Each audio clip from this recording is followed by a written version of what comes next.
তোমার আর কি কাজ? সারাদিন একটু রান্নাবাড়ি করো। এটা কি কোনো কাজ হলো? এই তো দেখো আমাদের কত কাজ করতে হয়, পড়াশোনা করতে হয়, স্কুলে যেতে হয়, কতটা কাজ। আমার পড়াশোনা করতে ইচ্ছে করে না। আমার মন চায় তোমার মতো শুধু রান্নাবাড়ি করি। কথাটা কার জানেন? আমার মেয়ের। আমার মেয়ে মনে করে মা তো শুধু রান্নাবাড়ি করে, পড়ালেখাটা অনেক বেশি কথাটা যে আমার মেয়ে বলছে তাই না। আমার মনে হয় প্রত্যেকটা গৃহিণীকে এই কথাটাই শুনতে হয়। শুধু রান্নাই করতে হয়, আর কিছু কি করা লাগে? প্রত্যেকটা মানুষ মনে করে রান্না জিনিসটা খুব বেশি সহজ। আসলে যে তার পিছনে কতটা খাটতে হয় সেটা কেউ কিছু বোঝে না। অধিকাংশ পরিবারেই শুনবেন যে তোমাদের কি কাজ? শুধু রান্নাবাড়ি না করো, আমার ঘরে কি আর কোনো কাজ আছে?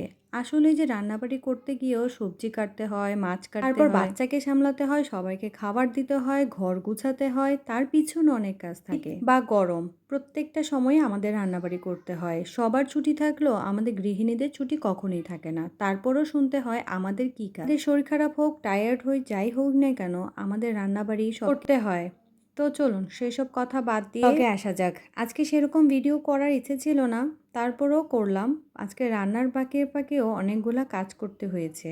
এখানে একটা ভর্তা তৈরি করলাম, আর এই তো দেখেন আজকের ওয়েদারটাও অনেক বেশি সুন্দর আর রোদও উঠছে। রান্নার ফাঁকে আমি আবার আকাশটা দেখছিলাম যে আকাশটা কত সুন্দর দেখা যাচ্ছে। আর আজকে আমি কি রান্না করলাম চলো আপনাদের সাথে শেয়ার করি। এই তো এখানে মূলো দিয়ে মাছ দিয়ে রান্না করলাম, এখানে পাবদা মাছ আর ভাটা মাছের ঝোল করলাম, আর এখানে আজকে একটা ভর্তা করলাম, সেটা হলো লাউ চুলকা দিয়ে মাছ দিয়ে ভর্তা, ঢেঁড়স ভাজি আর ডাল। সব রান্না শেষ করার পর তারপর আবার মেয়েকে স্কুল থেকে আনতে হয়, তাই সবটা তাড়াতাড়ি করতে করতে সবসময় ভিডিও করারও সেরকম ইচ্ছা থাকে না বা করিও না। রান্নার ফাঁকেও অনেকগুলা কাজ করছি, যেমন ঘরটর গোছানো, তারপর আমার কড়াইটা অনেক বেশি নোংরা হয়ে গিয়েছে। আপনাদের সাথে রান্না শেয়ার করি, নিজের কাছেই খারাপ লাগে দেখতে, তাই আজকে ভাবলাম কড়াইটা সেই সুযোগে পরিষ্কার করে ফেলি। সহজে কড়াইটা পরিষ্কার করি, তাই এখন কড়াইটা পরিষ্কার করে নিয়েছি। দেখুন কড়াইটা কত ঝকঝকে তকতকে হয়ে গেছে নতুনের মতো করে। এটাই গৃহিণীদের শুধু যে রান্না থাকে তা না, রান্নার পিছনে অনেক গল্প থাকে। তো এখানে বিকাল হয়ে গিয়েছে, ঘুম থেকে উঠে গেলাম খাওয়া দাওয়া করে, তারপর মেয়েটাকে একটু ফিটার দিলাম, ও ফিটার খাচ্ছে, আর এখন ফিটার খেতে খেতে সে টিভি দেখছে।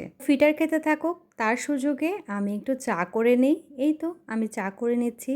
চা খেতে খেতে মেয়েকেও একটু পড়তে বসাবো, আর মেয়েকেও সন্ধ্যার সময় বিস্কিট দিয়ে দিলাম, ও বিস্কিট খাবে। শীত কিংবা গরম যে কোনো সময়ে আমার চা লাগে, আর চা না খেলে চোখটাও যেমন ঘুম ঘুম লাগে আর ক্লান্তিবোধ আসে, পড়াইতে সেরকম ইচ্ছে করে না, তাই চা খেয়ে নিজেকে তাজা করে নিই। এখান দিয়ে 1 মাস মেয়ের শরীর খারাপে কোনো পড়ালেখাই হয় নাই, তাই আর মাত্র কয়েকদিন পরীক্ষায়, তাই আমার নিজেরও অনেক বেশি টেনশন হচ্ছে, ওকে পড়ানোটা অনেক বেশি সময় দিতে হচ্ছে। আমার মেয়েটা একদমই পড়ায় অমনোযোগী, পড়তে চাই না বললে হলো। আর ছোটটা চলে আসছে গুন্ডামি করার জন্য, সে আসলে আর পড়ানো যায় না, বই খাতা কলম যা আছে সবকিছুই নিয়ে যায়। এখানে দেখুন ও জল খাবে, তাই ফিল্টার থেকে জল নিয়ে আসতেছে। সারাদিনে এই চলে তার দুষ্টামি করতে নিলে সেও আবার তাকিয়ে থাকে, পড়তে চায় না। আজকে এই পর্যন্তই গল্প শেষ করলাম, কিন্তু মনে রেখো গল্পের কিন্তু কোনো শেষ নেই। আমার ভিডিওটা যাদের ভালো লাগে অবশ্যই আমার পেজটাকে লাইক কমেন্ট শেয়ার করে পাশে থাকবা।